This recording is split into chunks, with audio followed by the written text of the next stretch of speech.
நீங்கள் இந்திய ஸ்டாக் மார்க்கெட்டை சாதாரணமாக பார்த்தால் அது ஒரு பேரழிவை போல் தெரியவில்லை.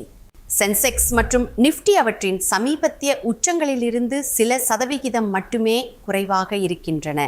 அது கட்டுப்பாடற்ற வீழ்ச்சியில் இல்லை. மேலும் பெரிய துறை நகர்வுகள் கிட்டத்தட்ட தட்டையாக தெரியும் ஒரு குறியீட்டிற்குள் மறைக்கப்பட்டுள்ளன. உலக அளவில் பரந்த பார்வையில் பார்த்தால் நீங்கள் இதே போன்ற ஒரு போக்கை காண்பீர்கள். பல வாரங்களாக ஏற்ற இறக்கமான வர்த்தகத்திற்கு பிறகு S&P 500 அதன் சமீபத்திய உச்சங்களுக்கு கீழே சில சதவிகிதம் மட்டுமே உள்ளது. முதலீட்டாளர்கள் இன்னும் வட்டி விகிதங்கள், இன்ஃப்ளேஷன் மற்றும் AI கதைகள் மீது கவனம் செலுத்துகிறார்கள். மேலும் மார்க்கெட் விலை நிர்ணயம் பெரும்பாலும் மத்திய கிழக்கு போர் என்பது கட்டுப்படுத்தப்பட்ட தற்காலிகமான ஷாக் என்றும் அது இறுதியில் நிர்வகிக்கப்படும் என்றும் ஒரு கருத்தை பிரதிபலிக்கிறது. ஆனால் நமது கச்சா எண்ணெயில் 4 பங்கும், நமது எரிவாயு தேவைகளில் ஒரு குறிப்பிடத்தக்க பங்கும் இறக்குமதி மூலம் பூர்த்தி செய்யப்படும் இந்தியாவில் நீங்கள் இருந்தால் உங்களால் இதை இப்போதே அலட்சியப்படுத்த முடியாது. உலகம் இதுவரை கண்டிராத மிகப்பெரிய பௌதீக எரிசக்தி இடையூறுகளில் ஒன்றை நாம் கடந்து கொண்டிருக்கிறோம். சில அளவீடுகளின்படி வரலாற்றில் உலகளாவிய எண்ணெய் மற்றும் எரிவாயு ஓட்டங்களுக்கு ஏற்பட்ட மிகப்பெரிய ஷாக் இது. உண்மையில் இந்த 2026 ஷாக் ரஷ்யா உக்ரைனை ஆக்கிரமித்த பிறகு நாம் பார்த்ததை விட சில அளவீடுகளில் பெரியது. இதில் ரொம்ப பயங்கரமான விஷயம் என்னன்னா, இது சில வாரங்கள் அல்லது மாதங்களுக்கான ஒரு தளவாட தாமதம் அல்ல.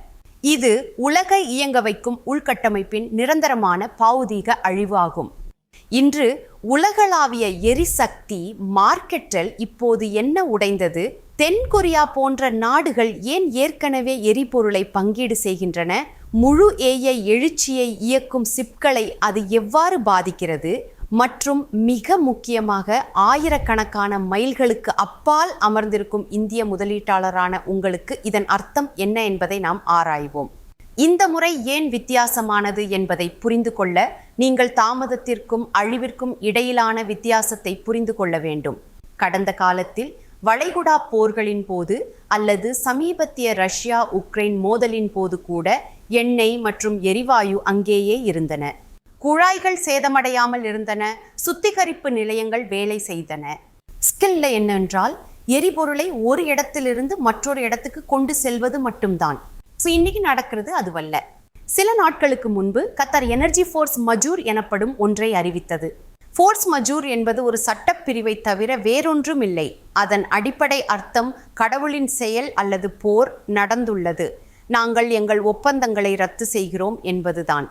ஈரானிய தாக்குதல்கள் கத்தாரின் ராஸ் லஃபான் வளாகத்தை தாக்கியதை அடுத்து அவர்கள் இப்போது ஃபோர்ஸ் மஜூர் அறிவித்து சீனா, இத்தாலி, தென்கொரியா மற்றும் பெல்ஜியத்தில் உள்ள வாங்குபவர்களுடனான நீண்ட கால LNG ஒப்பந்தங்களை ரத்து செய்துள்ளனர். அந்த வளாகம் கத்தார் வாயுவை LNG-யாக மாற்றி கப்பல்களில் ஏற்றும் ஒரு மாபெரும் எரிவாயு தொழிற்சாலையாகும். அந்த தாக்குதல்கள் கத்தாரின் LNG ஏற்றுமதி திறனில் சுமார் 17% முடக்கியுள்ளன. இது வருடத்திற்கு தோராயமாக 13 மில்லியன் டன்கள் ஆகும். எரிசக்தி அடிப்படையில் ஒரு கண்ணோட்டத்திற்காக சொல்வதென்றால் அது ஒரு நடுத்தர அளவிலான நாட்டின் முழு ஆண்டு எரிவாயு விநியோகத்தையும் உலகளாவிய மார்க்கெட் இருந்து கிட்டத்தட்ட ஒரே இரவில் அகற்றுவதை போன்றது. சரி, அதன் எதிர்வினை என்னவென்றால் சில நாட்களுக்குள் ஆசிய LNG உடனடி விலைகள் சுமார் 60% உயர்ந்தன. இது வாங்குபவர்கள் கத்தார் சரக்குகளுக்கு பதிலாக வேறு ஏற்பாடு செய்ய போட்டியிட்டதால் குறியீடுகளை பல ஆண்டு உச்சத்திற்கு தள்ளியது. தென்கொரியாவை பார்ப்போம்.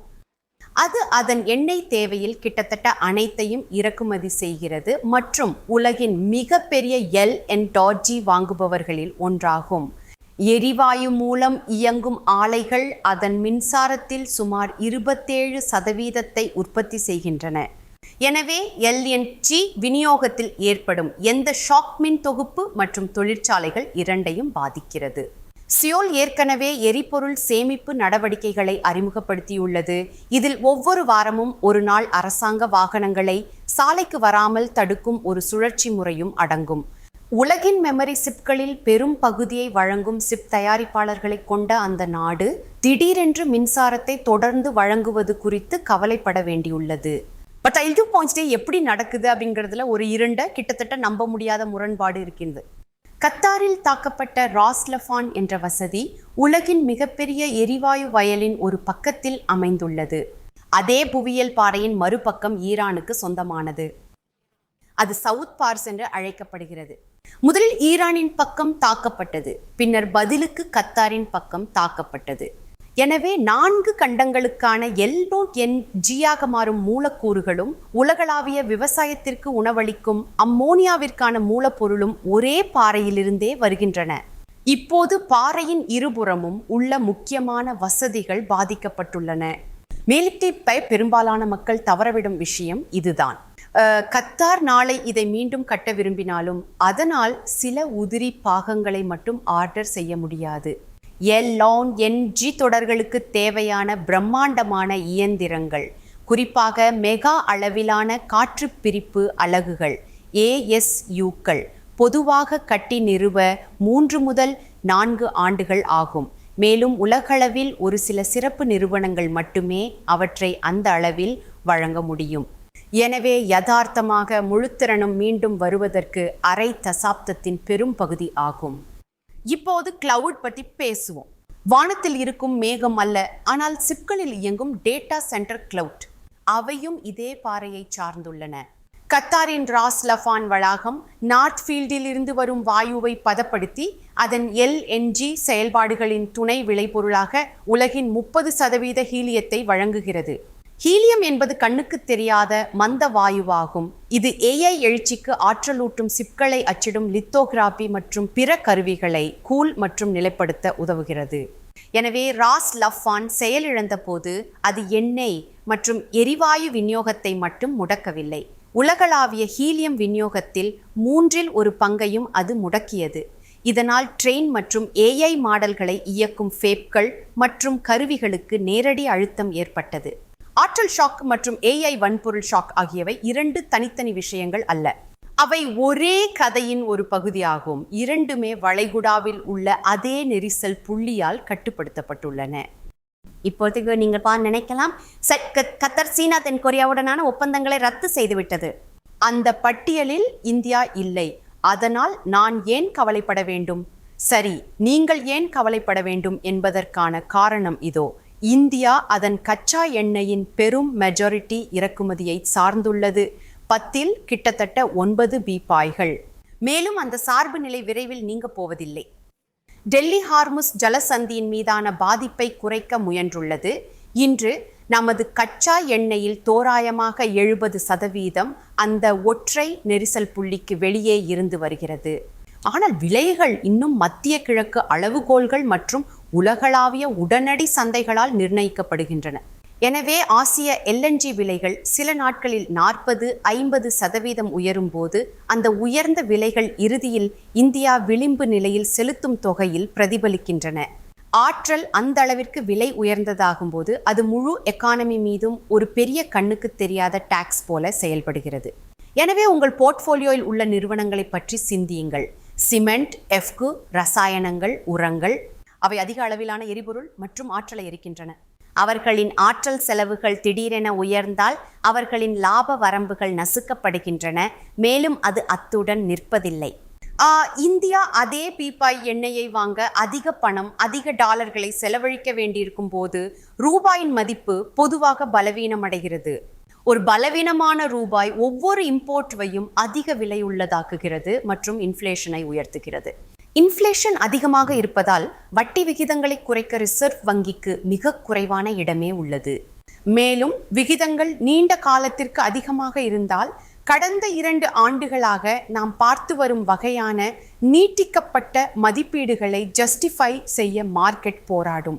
மேலும் இது உங்களுக்கு இன்னும் மிகைப்படுத்தப்பட்டதாக தோன்றினால் இதை கருத்தில் கொள்ளுங்கள். மார்ச் 24 அன்று இந்த நெருக்கடியின் நடுவில் பெட்ரோலியம் மற்றும் இயற்கை எரிவாயு அமைச்சகம் அத்தியாவசிய பொருட்கள் சட்டத்தின் கீழ் ஒரு புதிய உத்தரவை அவசரமாக வெளியிட்டது.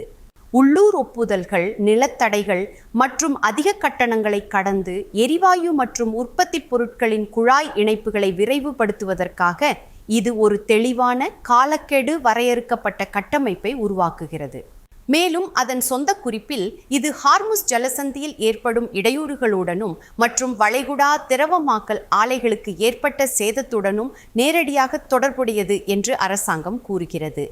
எனவே முக்கிய எரிசக்தி உள்கட்டமைப்புக்கான விதிகளை மாற்றி எழுத ஒரு அரசாங்க அமைப்பு இவ்வளவு வேகமாக செயல்படும் போது கொள்கை வகுப்பாளர்கள் விநியோக ஷாக்கை உண்மையானதாக கருதுகிறார்கள் என்பதற்கு இது ஒரு தெளிவான சமிக்ஞையாகும். மேலும் முதலீட்டாளர்களாக நீங்களும் அவ்வாறே கருத வேண்டும். நம்ம கட்டமைப்பு ரீதியான பற்றாக்குறை உள்ள ஒரு சகாப்தத்தில் நுழைகிறோம். மார்க்கெட்டுக்கு பொது துக்கத்தில் நடந்து கொண்டிருக்கிறது. பௌதீக யதார்த்தம் நிரந்தர அழிவாக இருக்கும்போது இது ஒரு தற்காலிக இடையூறை அதன் விலையில் சேர்த்து கொள்கிறது. ஒரு முதலீட்டாளராக நீங்கள் இப்போது உங்கள் போர்ட்ஃபோலியோவை பார்த்து உங்களிடமே ஒரு கடினமான கேள்வியை கேட்டுக்கொள்ள வேண்டும். ஆற்றல் மலிவாகவும் ஏராளமாகவும் இருக்கும் என்ற அனுமானத்தை எனது செல்வத்தில் எவ்வளவு பகுதி நம்பியுள்ளது? ஏனென்றால் மலிவான நம்பகமான ஆற்றலின் சகாப்தம் ஹார்முஸ் ஜலசந்தியின் மீது ஏற்பட்ட ஒரு தீக்கோளத்தில் முடிவுக்கு வந்தது. அது பீதி அடைவதை பற்றியது, ஆனால் இது நிலைநிறுத்துவதை பற்றியது. புத்திசாலித்தனமான பணம் ஏற்கனவே அதிக எரிசக்தி தேவைப்படும் குறைந்த லாப வரம்புள்ள வணிகங்களிலிருந்து வெளியேறி நீடித்த எரிசக்தி பற்றாக்குறையில் தாக்குப்பிடித்து வாழக்கூடிய அல்லது அதிலிருந்து ப்ராஃபிட் செய்யக்கூடிய துறைகளுக்குள் நகர்ந்து கொண்டிருக்கிறது. நான் யசோதரா, நீங்கள் பார்த்து கொண்டிருப்பது டீகோடர். மார்க்கெட்டில் உள்ள புலப்படாத பகுதியை இது உங்களுக்கு காண உதவி இருந்தால் லைக் பட்டனை அழுத்துங்கள். இதை மற்றொரு முதலீட்டாளருடன் பகிர்ந்து கொள்ளுங்கள் மற்றும் சப்ஸ்கிரைப் செய்யுங்கள். அடுத்த முறை சந்திக்கும் வரை புத்திசாலித்தனமாக இருங்கள் மற்றும் விவரம் அறிந்திருங்கள்.